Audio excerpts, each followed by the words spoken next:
좀 줄여주세요. 우리가 여러분 성경을 읽다 보면은 여러분 좀 지루한 그리고 읽기 힘든 그런 성경책들이 있는 것을 아마 여러분도 잘 아실 겁니다. 예를 들면 창세기, 출애굽기, 레위기 이런 것들은 창세기, 출애굽기 이런 책들은 좀 여러분 읽기가 편하죠. 재밌고. 근데 레위기, 민수기, 신명기, 그 다음에 역대상, 그리고 시편, 신약에서는 로마서, 서신서, 계시록 이런 책들, 구약의 서신서들, 예언서들, 선지자 이런 것들은 정말 읽기가 불편합니다. 내용 중에도 보면은 읽기 힘들고 지루한 그러한 내용들이 바로 오늘 본문에 나오는 이 인구조사, 족보 이름 이런 내용들이 아닌가 생각합니다. 오늘 에스라 2장 전체 내용을 보면은요 정말 읽기 힘든 내용입니다. 그리고 지루하기 짝이 없습니다. 왜냐하면 족보 이름만 나오고요 인구 수만 기록되어 있기 때문에 그렇습니다. 그냥 두리뭉실하게 여러분 몇 명의 사람들이 바벨론에서 유다 땅으로 본국으로 돌아갔다 이렇게 기록을 해도 별 문제가 없는 그런 내용인데도 불구하고 하나님께서는요 지금 이 딱딱한 이 숫자와 명단을 성경 한 장 전체에 기록하고 계신다는 겁니다. 그래서 여러분 70절입니다. 자그마한 70절 엄청 긴 절수입니다. 근데 정말 이 성경을 읽다 보면요 여러분 어떻습니까? 여러분들도 모르게 하품 나죠. 그리고 빠르게 그냥 지나갑니다. 좀 넘겼으면 좋겠다. 그러면서 막 그냥 아무 생각 없이 그냥 눈으로 눈도장 찍듯이 읽어 나가는 그런 모습들을 스스로 아마 발견하게 되지 않을까 생각합니다. 그런데요, 우리가 이 기록하신 이 기록의 내용들을 보면서 하나님의 의도를 알게 되면요, 진짜 숨이 멎을 만큼 정말 감동의 쓰나미가 몰려온다는 겁니다. 왜냐하면은 왜 하나님이 이 지루한 이 보이는 이 수만 명의 이름과 숫자들을 성경에서 단 한 명도 안 빠지고 다 고스란히 기록해 두었을까? 그것은 분명히 어떤 단순한 인구조사 정도는 아니라는 것입니다. 이것은 바벨론 땅에서 생명의 땅인 이제 유대 땅으로 예루살렘으로 이동하고 있는 이 사람들의 인원과 그 이름을 통해서 하나의 뭐랄까 영수증과 같은 것입니다. 그래서 우세대의 사람들이 이 내용을 읽었을 때 남은 자, 돌아온 자들이 바로 이런 분들이었구나 라고 확인할 수 있도록 그렇게 만들기 위해서 영수증과 같은 그런 의미에서 이 이름을 아주 구체적으로 세밀하게 기록을 하고 있다는 것입니다. 신약적으로 표현으로 말하면 생명책에 기록한 거나 다름없다는 것이죠. 그래서 오늘 저는요, 이 본문을 통해서 이와 같이 하나님께서 어떤 이런 의도를 가지고 우리가 생각해 볼 때에 1절과 2절의 말씀의 내용을 좀 먼저 생각해 보려고 합니다. 오늘 본문의 1절에 나오는 굳이 기록되지 않아도 될 문장으로 시작되는 것을 보게 되는데요. 현재로 귀한 자들, 이 돌아온 자들의 과거의 신분에 대해서 언급을 하고 있습니다. 그 내용이 뭐냐면 오늘 본문에 옛적에 라고 해놓고 나서 그 다음에 바벨론 왕 느부갓네살에게 사로잡혀 바벨론으로 갔던 자들의 자손들 중에 라고 그렇게 그 문구를 기록하고 있습니다. 사로잡혀 바벨론으로 갔던 사람들, 단순히 지리적으로 이주되어진 그런 어떤 의미적 넘어서서 영적인 의미에 있어서 분명히 이것은요, 죄의 결과로 인해서 자유를 박탈을 당하고 또 사망의 권살의 종로로 타는 유대인들의 그 70년의 과거의 이 부끄러운 모습을 밝히고 있는 내용입니다. 자신들의 이 부끄러운 과거를 스스럼 없이 드러내는 것 참으로 어렵고 힘든 일이 아니겠습니까? 그렇잖아요. 내 과거 부끄럽다. 그러면 드러내고 싶은 마음 전혀 없습니다. 그것도 말이 아니라 여러분 기록 문서입니다. 기록으로 남겼다는 것이에요. 그것은 정말 힘든 결정 중에 하나일 것입니다. 그럼에도 불구하고 여러분, 오늘 여기에 보니까 에스라는 이 문서에 이와 같은 문구를 기록을 하고 있다는 것입니다. 예, 바벨론에 사로잡혀 갔던 사람들입니다 라고 기록하고 있다는 것입니다.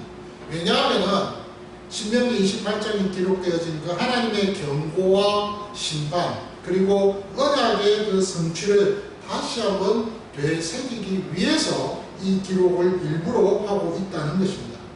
그리고 또 하나는 성전 재건이라는 이 위대한 과업을, 거룩한 과업을 수행할 수 있는 이 영적 정통성이 있는 바벨론 대성의 이 젊은 세대들에게 고스란히 이 놀라운 이 과업을 계승하고 있다는 법적인 확정을 보여주기 위해서 지금 이 내용을 기록하고 있더라는 것이죠. 에스라는 곧이어서 여기에 사로잡혀 갔던 자라는 이 내용에 대한 부끄러운 이야기를 하고 난 이후에 바로 노임을 받고라는 단어를 사용하고 있습니다. 여기 이 노임을 받고라는 이 단어는요, 원래 그 원어의 뜻이 올라가다 또는 이끌려서 올려지다 아니면 상승하다 이런 뜻을 가지고 있습니다. 그러니까 물리적으로 이동이 되는 것이고 공간적으로도 옮겨지는 것, 이동되는 것을 말합니다. 근데 보시면 아시겠지만 한국어의 번역하고는 전혀 다르죠. 그렇죠. 올라가다, 예, 상승하다, 아니면 뭐 이끌려 올려지다 이런 뜻인데 지금 우리 한국의 이 성경의 번역에는 노임을 받고 라고 그렇게 번역되고 있다는 것입니다. 이것은요, 어떤 의미를 갖고 있느냐면 출애굽기 3장 8절에 보면 거기에 이런 내용이 있습니다. 내가 내려가서 그들을 그 땅에서 인도하여 아름답고 광대한 땅, 젖과 꿀이 흐르는 땅으로 데려가려 하노라 라고 그렇게 기록되어 있는 내용의 말씀이 있습니다. 근데 여기 데려가려라는 이 단어가 바로 이 노임을 받고라는 이 단어하고 똑같습니다. 원어로 말을 하면 알라라는 뜻입니다. 알라라는 이 단어를 같이 사용하고 있다는 거예요. 그러니까 다른 말로 이야기하면 이것을 원래 의미로 딱 이해를 해서 말을 한다면 하나님께서 이스라엘 백성들 가운데 포로 이 2세대를 지금 바벨론의 느부갓네살 왕의 그 손에서 벗어나게 해서 예루살렘으로 올라가게 만들었다 이 말입니다. 노임을 받고라는 이 원어를 좀 더 우리가 원어에 가깝게 번역을 하면 올라가게 만들었다. 누가? 하나님께서 그렇게 올라가게 만들었다 이 말입니다. 그러니까 여호와 하나님께서 포로의 이 2세대들을 예루살렘으로 올라가게 만들었다는 것을 강조하기 위해서 이 본문의 내용을 지금 기록하고 있다는 것입니다. 굳이 노임을 받고라는 이 단어를 사용하지 않아도 됨에도 불구하고 지금 에스라는 하나님이 너희들을 지금 예루살렘으로 올라가게 만들었다. 너희들 스스로가, 아니 고레스 왕이 칙령을 내려서 그래서 너희들이 지금 포로에서 해방되어서 다시 본국으로 돌아갈 수 있는 그런 기회를 얻은 것이 아니라 하나님께서 고레스 마음을 일깨워서 감동시켜서 이렇게 너희들을 예루살렘으로 올라가게 만들었다는 것을 한 번 더 강조시키는 거예요. 그래서 지금 그 말을 하고 난 이후에 계속해서 지금 에스라는요, 예루살렘과 유다로 돌아와 각기 각자의 성으로 돌아간 자라고 그렇게 또 계속 기록하고 있는 것을 봅니다. 여기 단어에 보면은 두 번의 단어가 나오는 것이 하나 있어요. 뭐냐면 1절에 보시면 예루살렘 유다로 돌아와라는 단어가 있습니다. 돌아와. 그 다음에 각기 각자의 성읍으로 돌아간 자라고 되어 있습니다. 이 두 단어가 돌아간다, 돌아와 이렇게 지금 두 개의 단어가 지금 같이 나오고 있는데요. 이 단어를 비교해 보면요, 재밌습니다. 뭐냐면 돌아와 앞의 단어는요, 돌아서다, 회복하다, 회개하다 이런 뜻입니다. 그러니까 한마디로 이야기하면 원래 상태대로 돌아오는 것을 말합니다. 원래 상태대로 완전히 이제는 회복되어진 것을 말합니다. 그런데 두 번째 나오는 돌아간 자라는 단어 있죠. 이 단어는요, 없는 단어입니다. 원문에 전혀 없습니다. 이것은 그냥 각 사람은 자기의 성읍으로 라고 해놓고 거기서 끝납니다. 이 히브리어의 하나의 수사학적인 구조 중에서 좀 재미있는 것이 뭐냐면 동작성을 표현하고 있는 단어들이 있습니다. 그게 뭐냐면 각기, 각 사람으로, 그 다음에 성읍으로 할 때 뭐뭐스로라는 단어가 있죠. 전치사, 이 조사 같은 거. 이런 단어들이 어떤 동작과 방향을 나타내는 이야기입니다. 그러니까 그 단어만 있어도 그 다음에 어떤 동작이 나타나고 어떤 동사가 나오겠다라는 것을 앞에 단어를 보면서 유추하면서 적용을 한다는 것이죠. 그래서 좀 특별한 것입니다. 그래서 동작성 어떤 표현하는 히브리 특유의 수사학적 구조다 이렇게 이제 이야기하는데, 어쨌든 돌아앉아라는 이 단어는 원문에 없어요. 여기서 강조하고 싶은 것은 뭐냐면은 완전히 원래 상태대로 회복됐다는 거예요. 그러니까 포로라는 그 상태에서 이제는 완전히 회복되어져서 자유인이 되어졌다 하는 그 이야기입니다. 그러면서 이 내용을 통해서 지금 강조하고 있는 에스라의 강조는 뭐냐면 하나님과의 언약 관계가 완전히 회복됐다는 거예요. 하나님과 옛날에 언약했던 맺었던 그 관계가 깨어졌던 것이 이제 연결되어졌다는 것입니다. 그리고 영적인 상황도 회복되어진 것을 이렇게 이야기하고 있습니다. 그러니까 결국에 여러분, 에스라가 사용하고 있는 이 중요한 몇 가지의 이 단어를 우리가 좀 정리를 해보면 어떻게 우리가 말할 수 있느냐면, 하나님께서 이스라엘 백성들을 향한 놀라운 그 구원 계획과 또 성취하심을 발견할 수가 있다는 것이죠. 죄로 인해서 모두가 지금 다 자유를 박탈당했습니다. 그래서 비참한 포로의 신분이 되었습니다. 그 단어가 하슈비라는 단어입니다. 그런데 그 상태에 있는 그들을 하나님의 주권적인 손길로 건져서 올렸습니다. 이것을 알라라는 단어로 표현했습니다. 그리고 난 후에 회복을 시켰습니다. 슈모라는 단어입니다. 마침내 하나님과의 깨어졌던 그 언약의 관계가 이제는 완전히 회복되어서 이제 원래 상태가 되어졌다는 그런 말이죠. 그리고 나서 재밌는 그 다음에 그 결과가 뭡니까? 저마다 사명의 성읍을 향해서 힘차게 걸어가는 거룩한 백성의 이 행진의 모습. 오늘 이 본문의 2장 1절의 한 구절에서 우리는요, 기독교가 말하고 있는 이 구원의 그 전 과정이 완벽한 영적 어떤 도식으로 녹아들어 있다는 것을 우리는 발견할 수가 있는 것입니다. 앞서 우리 에스라가 포로 2세대들의 부끄러운 과거를 성경에 이토록 확실하게 그대로 기록하고 있는 그 이유는요, 그들을 부끄럽게 만들기 위해서가 아니라는 사실입니다.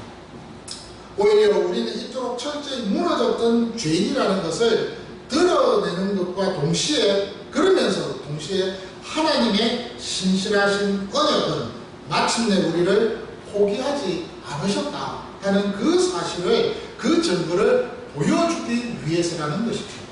그래서 복음은요, 나의 수치스러운 과거를 감추는 것이 아니라는 것입니다.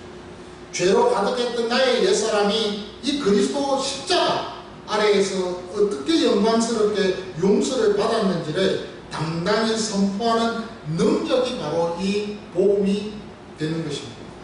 나의 비참한 과거가 복음 앞에서 분노되는 바로 그 자리가 역설적이게도 하나님의 위대한 구원 역사가 지금 시작되는 은혜의 자리가 된다는 이 사실을 여러분 기억하셔야 된다는 것입니다. 이 은혜를 입은 자들은 이제 바벨론에서 태어나서 자라면서 익숙해졌던 이 제국의 안락함 때문에 달콤한 영적 중력을 끊어내고 지금 일어나기 시작했다는 것입니다. 하나님께서 그들의 영을 깨우쳐 올라가라고 명령하셨을 그때 그들은 비록 눈앞에서 펼쳐진 이 여러 가지의 현실과 현장의 모습을 보니 제뜸입니다. 폐허입니다. 예루살렘에 가보니까 아무것도 없어요. 그럼에도 불구하고 주저없이 망설임 없이 발걸음을 또한 내딛고 있는 이 모습, 여러분 얼마나 멋지지 않습니까? 세상의 가치관에 따라 아래로 끊임없이 하강하고 있는 그 영성을 지금 멈추고서 우리를 영적인 그 죽음의 수렁에서 친히 건져 올리시는 이 하나님의 손을 잡고 거룩한 영적 고지를 향해서 과감히 솟구치는 그러한 참으로 역동적인 생명을 선택하고 있는 이 모습을 우리 모두가 기억해야 한다는 사실입니다. 그렇게 세상의 중력을 이겨내고 예루살렘으로 돌이킨 이 백성들을 향해서 성경은 이 동사를 과감하게 생략하면서 이렇게 이야기하고 있습니다. 뭐라고요? 각 사람은 자기 성읍으로. 각 사람은 자기 성읍으로. 화심이라는 그 상태에서 알라를 하나님께서 통하여서 그 다음에 휴거라는 상태로 되돌이키시고 난 이후에 그리고 나서는 각 사람은 자기 성읍으로.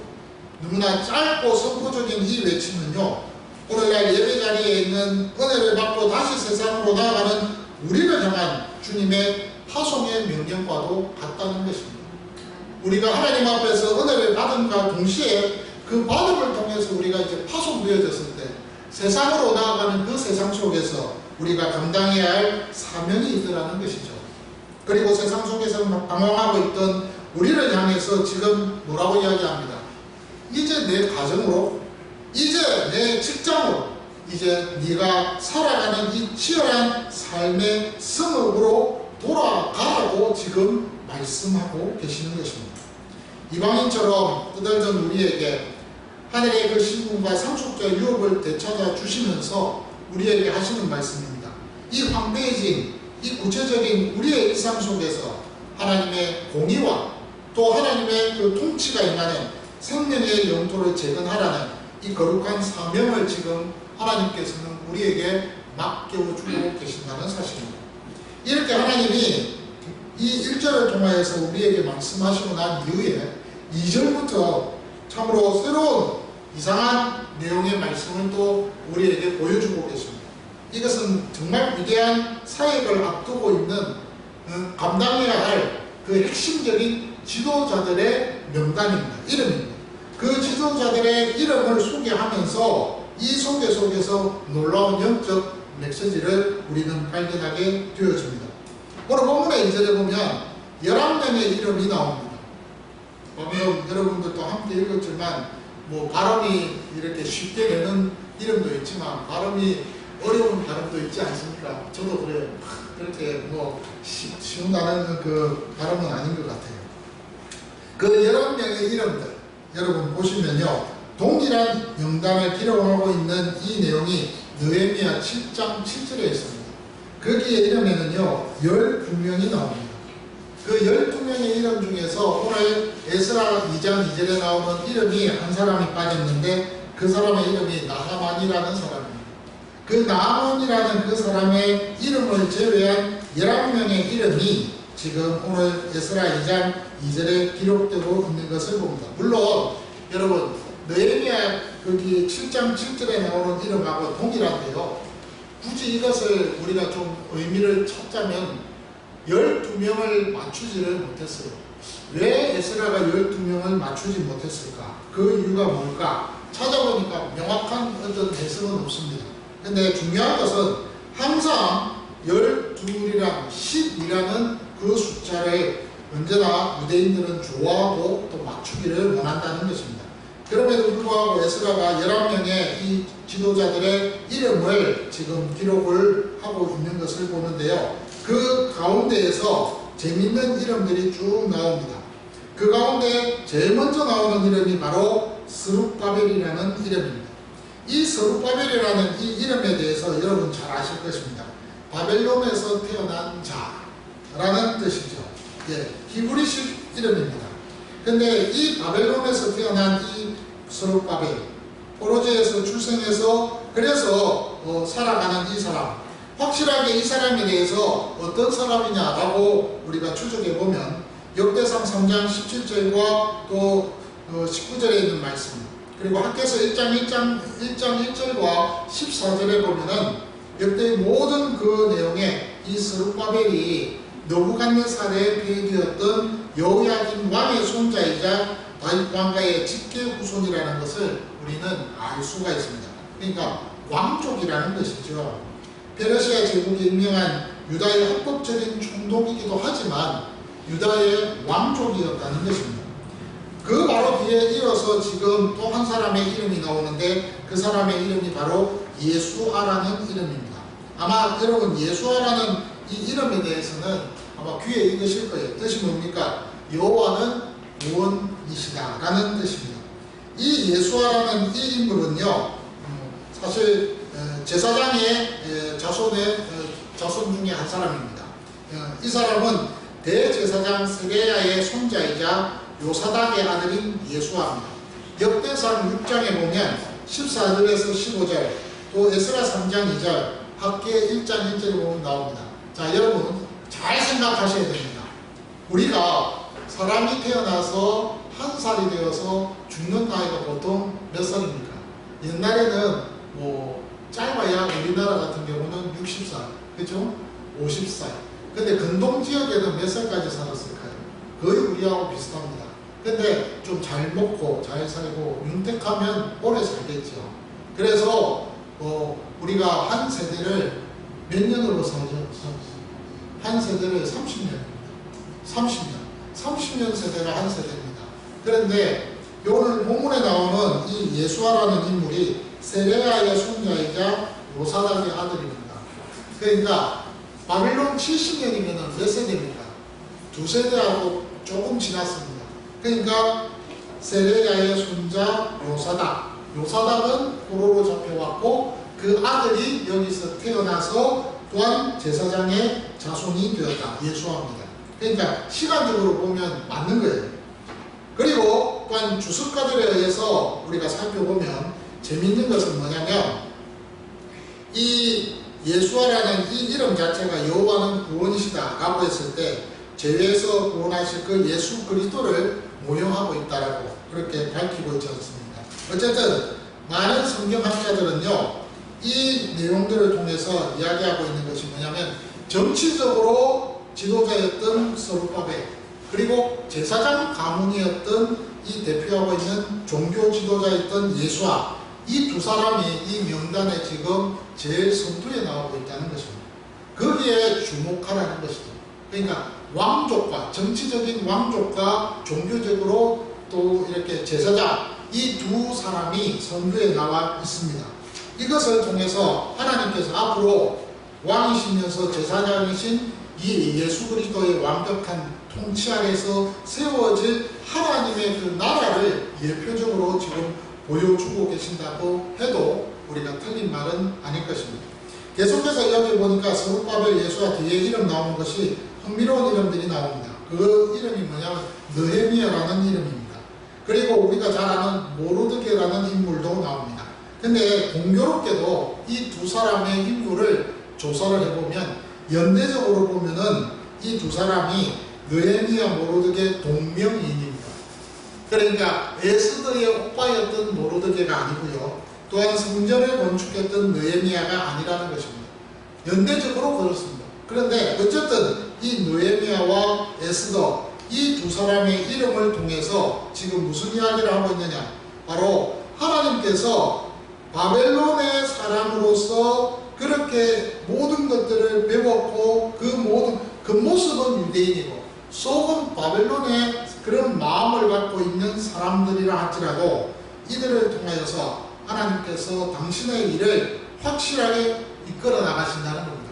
다른 말로 이야기하면은 정말 부끄럽잖아요. 예. 이국만리에서 자신의 정체성을 지키지 못하고 그냥 그 문화에 져져서 자 이름도 빼앗기고 생각도 빼앗기고 마음도 빼앗기고 정신도 빼앗긴 그 상태에서 자기의 그 안락한 삶을 위해서 살아갔던 이 사람들을 하나님께서 깨우치고 깨닫게 하시고 감동시키시고 그래서 그들을 스스로 일어나게 만드셔서 주의 일을 감당하게끔 만들어주시는 그 상황. 그러나 본인의 입장에 있어서는 부끄럽잖아요. 왜? 과거가 그랬으니까. 그래서 그런 과거 속에서도 부끄러운 그런 때묻은 문화적인 그런 모습들이 있다 할지라도 하나님께서는 그들의 이름을 지우지 않고 도리어 거룩한 성전 재건의 기둥으로 지금 묘사하고 계신다는 겁니다. 여러분 모르드게라는 이름이요 바벨론 전쟁의 신 마르투크라는 그 신에게 속해 있는 자라는 뜻입니다. 모르드게. 그러니까 그렇게 별 좋은 이름은 아니에요. 이방 신에게 속해 있는 사람. 예. 그 다음에 빌상이라는 이 이름 자체도 바벨론식 언어 구조의 흔적이 남아있다는 것을 아셔야 됩니다. 물론 뭐 느헤미야라는 인물 자체는 그렇게 우리가 생각해 보면 그런 모습 속에서 우리가 또 다른 생각을 할 수 있겠지만, 중요한 것은 여기서 지금 우리에게 알려주고자 하는 것은, 하나님께서는 그런 부끄러운 상태에 있는 그 사람들도 그 이름을 꼼꼼하게 기록해 두셨다는 것입니다. 그것은 바로 하나님께서 자신의 분명한 의도와, 그리고 또한 하나님께서 하시고자 하는 구원의 역사의 그 확실한 그 나아갈 진취성, 그 모든 것들을 보여주시기 위해서 이렇게 모든 것들을 하나님이 하나하나 개입하고 계셨다는 것이죠. 성경의 이 신화적인 영웅이었던 이 한두 사람의 능력으로 성전이 지어진 것이 아니라는 것입니다. 저마다 다른 성처와 이름을 가진 이 11명의 지도자가 연합을 해서 이루어낸 거룩한 공동체의 열매가 바로 이 성전이라는 것을 보여주기를 원하셨다는 것입니다. 세상은요, 제국의 황제나 고레스 같은 정복자의 이름만을 역사책에 머리에 기록하고 있지 않습니까? 그런데 오늘 여기 보니까 하나님은요, 바벨론의 안락함을 배설물처럼 버리고 잿더미처럼 되어있는 이 예루살렘을 향해서 거룩한 발걸음을 내딛기를 원하는 이 11명의 지도자와 그 군대들을 당신의 구속사의 주역으로 인정하시고 그 이름을 기록하고 계신다는 사실입니다. 이것이 멋지지 않습니까? 제가요, 역사를 공부한 사람이잖아요. 그래서 이 부분을 전합니다. 역사는 이긴 사람들의 몫입니다. 패배자의 몫이 아닙니다. 그렇기 때문에 기록하는 그 기록이 이긴 사람의 의도대로 역사는 기록되어집니다. 그래서 여러분, 참 역사는 정말 신비로운 겁니다. 그래서 역사는 생명력이 있다라고 표현하고 있지 않습니다. 결국 에스라 2장 2절에는 이 내용의 말씀, 세상의 화려한 타이틀을 보고하고 하나님 나라의 그 정체성을 선택한 이 사람들을 향해서 하나님께서 명예에 전당되는, 그리고 어린 양의 생명책에 기록된 이 지상교회의 지도자들의 영광스러운 자화성으로 보아도 틀림이 없더라는 것이죠. 오늘 이렇게 하나님께서는 이 11명의 이름을 성경 속에서 굳이 하나하나 기록하고 있는 것은 단순히 어떤 귀한 자의 명단을 보존하는 그 차원이 넘어섰다는 것을 아셔야 합니다. 성경에서 여러분, 이름이라는 것은 존재의 확인입니다. 그리고 언약의 기억이라는 사실을 아셔야 됩니다. 하나님께 속한 백성이라는 그런 하나님의 선언입니다. 신적인 선언입니다. 세상은요, 업적을 기억하지만 하나님은요, 사람을 기억하십니다. 세상은 결과를 여러분 기록하지만 하나님은 순종한 이름 자체를 기록하십니다. 그렇기 때문에 여러분, 에스라 2장의 명단은 단순히 뭐 어떤 행정문서로서 영수증 정도가 아니라는 것이죠. 하나님께서 당신의 그 백성을 결코 잊지 않으시겠다는 언약의 약속입니다. 언약의 증거라는 것입니다. 언약의 백성이 하나님의 역사 속에서 얼마나 존귀한지를 보여주는 거룩한 족보가 바로 오늘 이 내용의 족보책이라는 거죠. 더욱 놀라운 사실은 이 명단이 신약 성경의 생명의 그 책의 사상과도 잘 연결되어지고 있다는 것을 기억하셔야 합니다.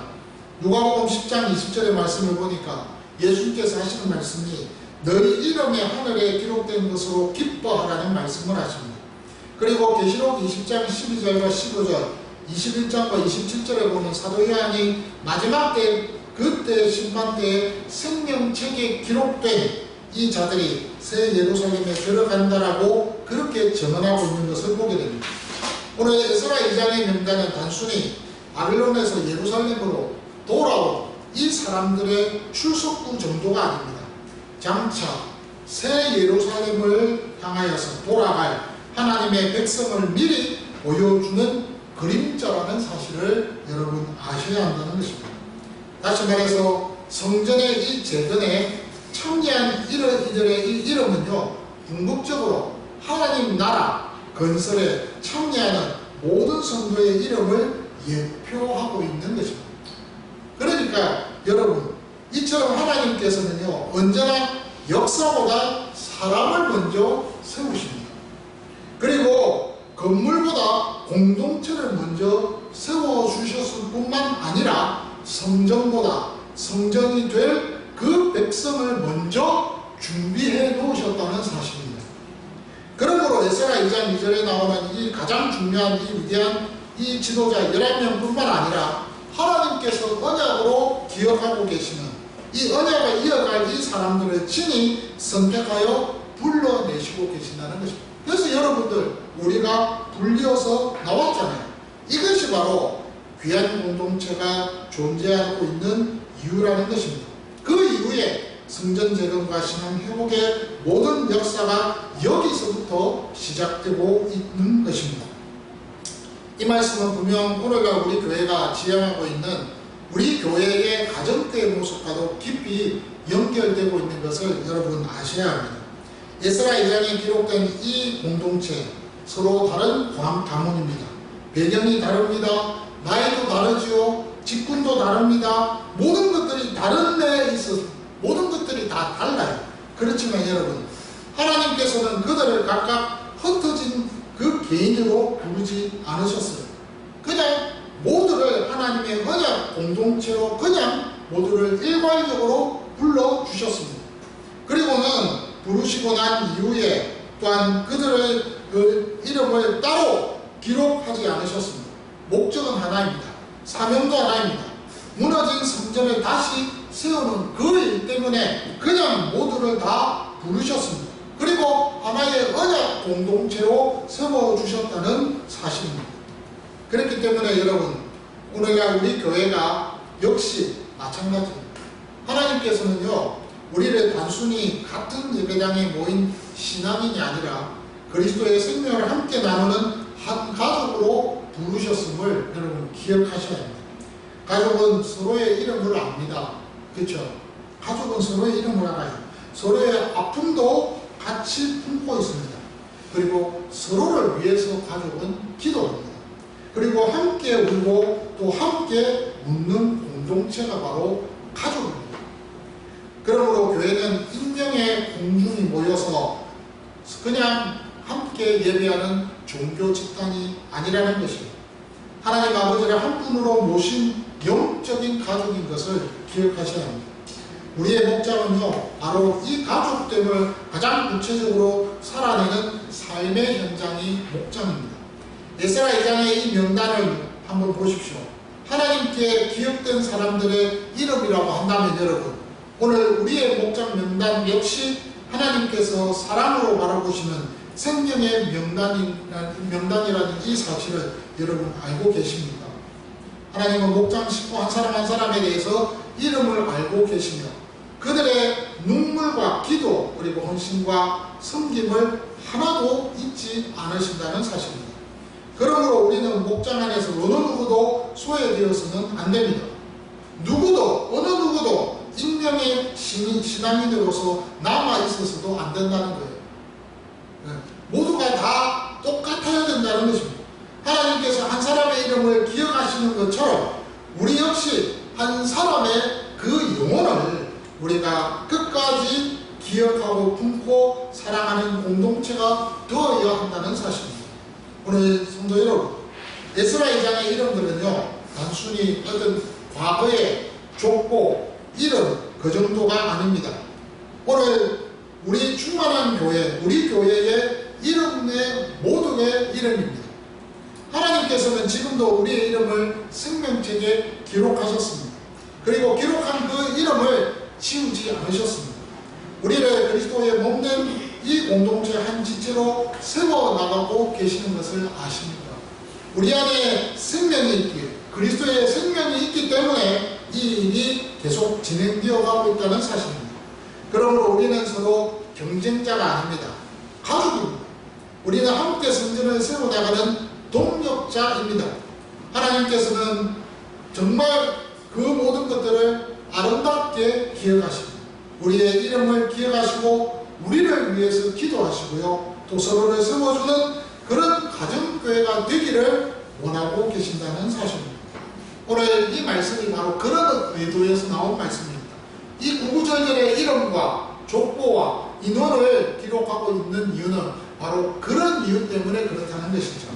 그러기에 오늘 우리 모두가 하나님께서 이 땅에 저와 여러분들을 지금 새로운 이 예루살렘 하나님의 나라를 건설해 나가는, 만들어 나가는 이 일에 저희를 지금 사용하고 계신다는 이 사실. 그래서 그 이름을, 우리의 이름을 당신의 생명책에 기록해 두셨다는 이 사실에 감사하고 감격해하고, 그러면서 우리가 주님 부르시는 그날까지 이 사역을 넉넉하게 각기 자기 성읍으로 돌아가서 감당하는 주인공들이 되시기를 주의 이름으로 축원합니다.